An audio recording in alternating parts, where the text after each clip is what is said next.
Alright folks, let's talk about how to make a wooden wall-mounted plant propagation.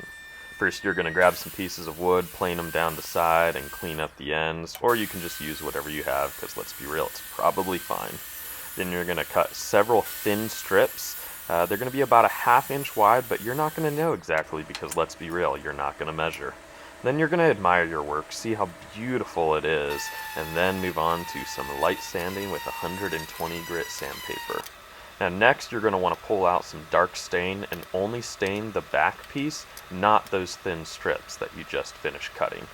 Now after the stain has mostly dried, you're going to move on to attaching those thin strips with some CA glue, and of course you're going to use the activator because let's be real, you have no patience.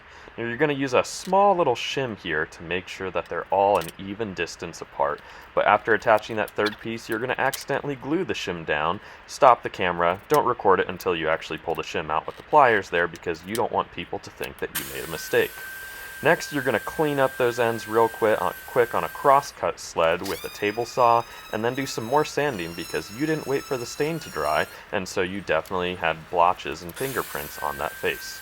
Next, it's on to some dado cuts. So cut some small grooves and then pretend like you know what you're doing with a chisel and clean up those cuts. After you're finished cleaning this up with a chisel, you're going to rinse and repeat and do the same exact process but in the middle of the board, continuing with just a few more dado cuts. Once again, pretend like you know what you're doing with a chisel, and once you've completed that, it's on to the drill press. Now you're going to make sure that you drill from both sides because you don't want to get tear out in this board. And now it is back to the CA glue and of course the activator because it turns out you have not grown in patience since the beginning of this video. Now you are a huge fan of over-engineering items because you're terrified of them breaking. So now you're going to go through every single container screw until you get to one of the final ones before you find one that fits. Of course, you're going to recess these holes with a countersink bit because you don't want any splitting, and then you're going to attach those 4 screws to make sure everything is nice and sturdy. Now after this, you're going to hit it with a quick coat of finish, and then enjoy.